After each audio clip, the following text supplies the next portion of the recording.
science or craft or art of transferring old recordings onto CD. We're concentrating on one historic recording, the first complete set of Mozart's opera Die Zauberflöte, the Magic Flute, conducted by Sir Thomas Beecham and made in Berlin in 1937.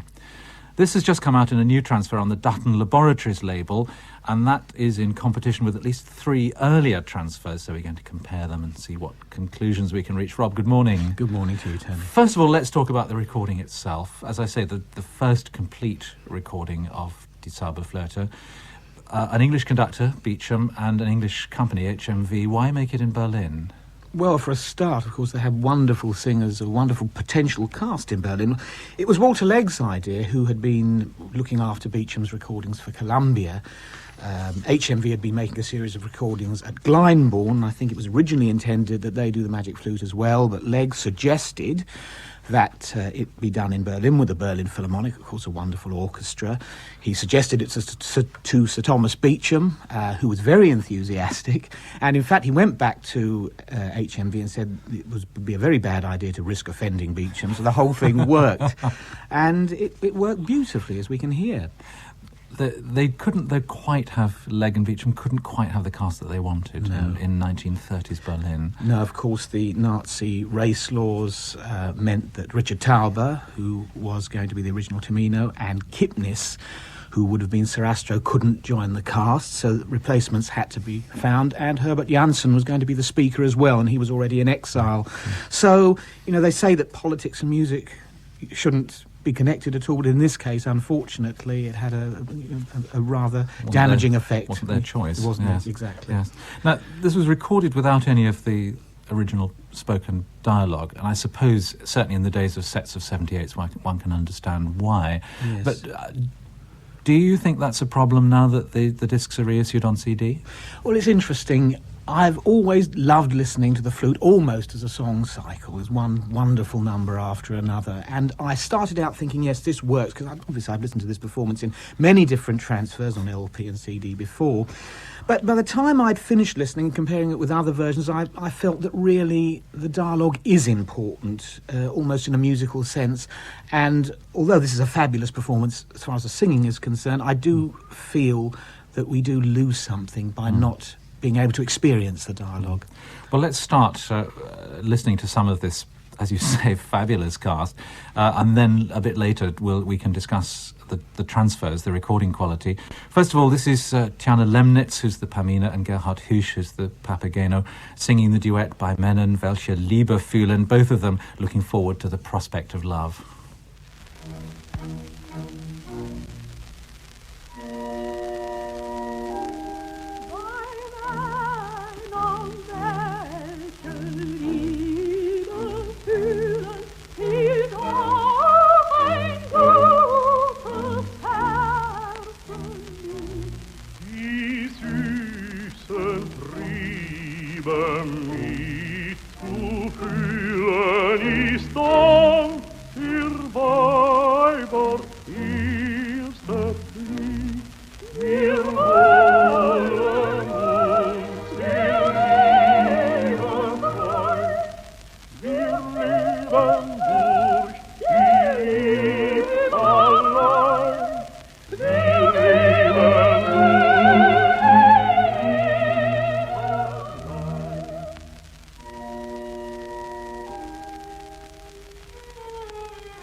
the Baimenon duet from Beecham's 1937 recording of the Magic Flute, Tiana Lemnitz as Pamina, Gerhard Husch as Papageno. Husch, I find an ideal Papageno. I mean, he was an actor before he was a singer, and I think that comes through. Very much. It informs every phrase of his singing. He's got this beautiful, rounded tone. His diction is immaculate. That's wonderful. You know, even through an old recording, you hear every word. The phrases always reflect the meaning, the musical phrases, the meaning of the text. I totally agree there. Well, let's talk about the recordings. Now, we played that extract from the transfer on Pearl, and I mean, how would you characterise that, Rob? Well, I'd characterise it as the bran fibre or vegetarian transfer. I think it's absolutely straight. Exactly as you'd hear the 78s. The trouble was that HMV 78s at the time used, I think it was slate dust as ballast, so you have this crackle that you just couldn't get away from on the actual source material. And with Pearl transfers, with very little filtering, the sound is only as good as the source material. I mean, they would just have used a set of 78s that somebody had bought in the 1930s. That's right. If they'd been Victor from a 78s or German Electroda 78s, the surfaces would have been quieter. But they wouldn't have had access to the masters Probably necessarily. not. No, absolutely not. Yes. Well, let's compare the same music in another transfer on Nimbus, and what about the approach here? Well, I'd call this the flat earth transfer, actually. It uses an acoustical playback, a big recording, a big playback horn, which is placed in a large hall and a microphone is put in front of it. But of course, they're not acoustical recordings, they're electrically recording, which means a lot of the substance of the sound, the warmth that the electrical process brought to recording after all those years of having to listen to thumping accompaniments and inadequate orchestral sonorities, all that's lost. It's a pleasant enough sound, but it's totally non-competitive, I think.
The Baimenon duet from the Magic Flute. Tiana Lemnitz and Gerhard Husch again, the same original recording from 1937, this time the transfer on Nimbus, perhaps proving that a technique which has worked very successfully for early acoustic recordings just doesn't work so well for electrical recordings. Pity really, because the Nimbus presentation is wonderful, Rob. Oh, no question Great of it. fat booklet with the whole of the libretto, including the dialogue and translation, and some sumptuous pictures of the old Schinkel designs and so on. That's right, and singer biographies, very, very handsome. I'd buy the set for the book and I'd ditch the discs, I think. Right. That's my decision on that. All right, let's move on and hear another scene. Again, in two contrasting recordings. This is the trial when Tamino and Pamina are passing through trials by fire and water with the aid of Tamino's magic flute. So we'll hear both orchestral sound and the singing of Tiana Lemnitz again and Helga Rosswenger. I mean, Rosswenger may not be Taube, but I think he's not half bad, actually. Certain sections and arias are beautifully sung. I found the voice a little bit heavy and a little bit strained in some places. I'd love to have heard Taube singing this, And I have to say. And Lemnitz? Oh, wonderful. Ach, ich fühl's, which we're going to be hearing shortly, is just divine, beautiful performance. Well, to hear this, we'll go back first of all to the Pearl recording as a kind of reference point, as you say, hearing pretty much what one would hear if one sat and listened to the original 78s.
Tiana Lemnitz and Helga Rosswenger as Pamina and Tamino, the Berlin Philharmonic Orchestra, conducted by Sir Thomas Beecham again in 1937. Rob, I think perhaps going back to the Pearl makes it easier at a second bite of the cherry to listen through the surface noise, as it were, and listen to the sound underneath. So how would you characterise it in that extract? Well, the instruments and the voices are extremely natural. The sound of the timpani is extremely natural. It has warmth and it has presence. The surface noise does get in the way, and I think it's out really to make a general recommendation of this set would perhaps be a bit unrealistic, because I think a lot of people would find it irksome over a period of 2 hours or 2.25 hours to have to listen to so much surface noise. I don't have a problem with it, probably because I'm used to listening to 78s, and I think having such a natural, warm, open texture to the sound is a definite advantage. So I have no real problems with the Pearl transfer. I think a lot of people would. But you've chosen to compare that passage with the transfer in the EMI Référence set, which, although it originated with EMI France, was actually done in London by Keith Hardwick, and presumably he was able to use the masters from the Berlin sessions rather than a commercial set. A set simply bought over the counter. Yeah, I think it's Keith Hardwick's second transfer, because he did one for LP as well. This is a very clean transfer. How much of the actual thinness of the sound is due to what's happened after the transfer was done and once the digitalising process was brought to play, I don't know, but it's a much narrower sound frame.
Well, again, Tiana Lemnitz and Helga Rostwenger as Pamina and Tamino.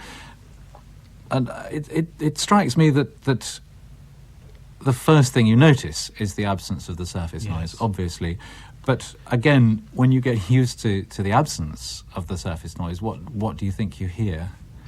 It's very, very subjective, isn't it? I was just going to say, Tony, this is actually just as subjective as choosing performances. Yes. It tends to vary almost the first, second, third time you hear the same passage. It does different vary. Reactions. I mean, the overriding impression is of greater clarity, but that's not necessarily the case, because once you get used to listening through the surface noise, you do actually hear the contours of the instruments and the voices quite clearly. Here, what worries me slightly is that the voices sound rather thin and the instruments comparatively thin. I'm not sure that's anything to do with Keith Hardwick's transfer. I would suspect that all that happened after the tape had been subjected to some sort of seedering, or I don't know whatever EMI used. It's interesting that there are two Italian transfers, one on Arcadia and one on Melodram, that seem to me based on the EMI transfer, that actually have marginally more body, but they're not too easy to locate. But I like the sound on this, but found the voices a little bit edgy. That's my one reservation. What about the presentation of the EMI sound? Oh, it's first rate. I mean, it's got a full libretto and translation, which,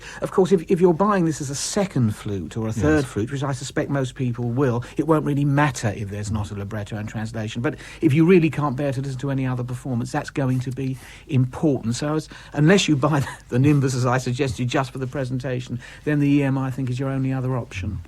Well, one member of the cast we haven't mentioned yet is the Queen of the Night, and yet certainly one thing people always want to know about a magic flute is how good is the Queen of the Night? Can she sing it? Anna Berger certainly can sing it, can't she? Fantastic. Wonderful, brilliant, bright voice. Tremendous presence on the sound as well. Certainly I would rate her amongst perhaps the 2 or 3 best Queen of the Nights on record. Well, let's stay with the EMI for the moment and hear Anna Berger singing to Hölle Rache. This is the Queen of the Night when she's out for revenge after her daughter Pamina has defected to the side of Sarastro and his order of priests.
Anna Berger as the Queen of the Night in this 1937 recording of the Magic Flute. Actually, I'm calling it the 1937 recording. Should be the 1937/38 recording, because Beecham went back to Berlin to do some retakes the following year. And in fact, the Queen of the Night's first act aria was retaken even later than that, wasn't it? That's right, with the Berlin State Opera Orchestra under Bruno Seidler-Winkler, listening on headphones, I believe, to one of the Beecham takes, so that he got the inflections and the tempo exactly right, which is rather a novel way to do things. Well, it's nice to know that sort of what shall we call it?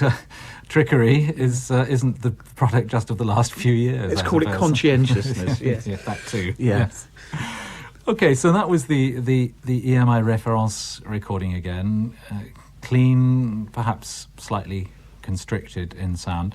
Now, what about the latest, the Dutton Laboratories set?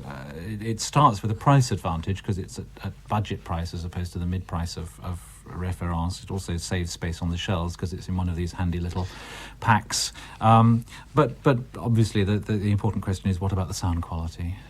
Well, in terms of the voices, Mike Dutton has done some spectacular work. He brings the voices out beautifully. Hush, in particular, the rounded quality of his baritone, the clarity of the diction that we mentioned earlier, it all comes across wonderfully well. There is a touch of added ambience, which gives what was originally quite a dry recording an element of spaciousness. It's a more forward sound than any of the other transfers we've heard. Of course, there's very little surface noise, because part of Mike Dutton's formula, so to speak, is to dispense with as much surface noise as possible. My one reservation about it, and this really won't worry people who are listening primarily to the singing, those more who are listening to the subtler aspects of the orchestral performance, is in some of the quieter orchestral music, for instance, the semiquavers at the beginning of that aria that we've just heard, are a little bit clouded.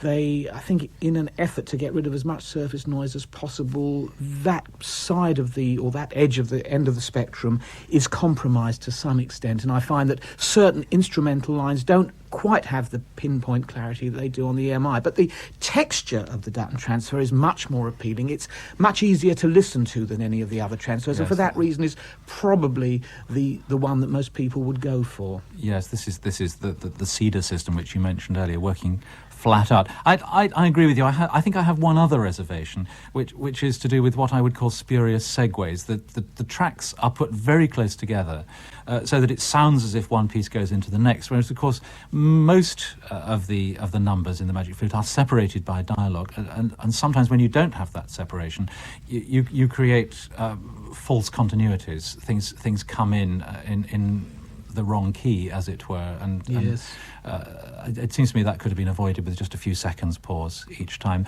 But I do agree with you about the general effect. I listened to the flute absolutely straight through in the Dutton transfer, and after about 5 minutes I was no longer conscious of the sound quality. I was listening to it as I would to any other recording, and I think that for the general listener that's probably the strongest recommendation, isn't it? Yes, and also the segues, in a way, it's all part of the thing, giving you as much immediacy as possible. That's true too. Yes. Well, the sequence we're going to hear from Act 2 begins with that Queen of the Night aria again from Anna Berger. It goes on to Sarastro, Wilhelm Streintz, not half bad again, I reckon, singing in diesen heiligen Hallen, within these sacred halls, vengeance is unknown, love is everything. Then there's the number of the three boys welcoming Tamino and Papagena into Sarastro's realm. Then the Pamina aria you mentioned from Tiana Lemnitz, Ach ich fühl's. Pamina, sorrowful because Tamina isn't allowed to talk to her, and she thinks she's lost his love, and without it she's ready to die. And the sequence will end with the chorus of priests of Isis and Osiris looking forward to Tamino being received into their sacred order.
In those numbers from Act 2 of Mozart's Die Zauberflöte, we heard Erna Berger as the Queen of the Night, Wilhelm Strintz as Sarastro, Irma Beilke, Carla Splitter and Ruth Berglund as the three boys, and Tiana Lemnitz as Pamina. Wasn't that wonderful?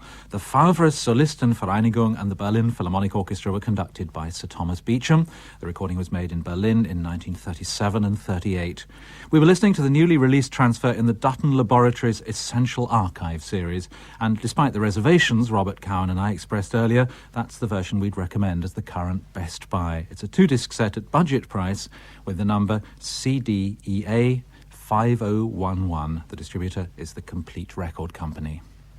And you'll find the numbers of that and the other CD transfers of the Beecham Magic Flute on CFAX BBC One, page 651.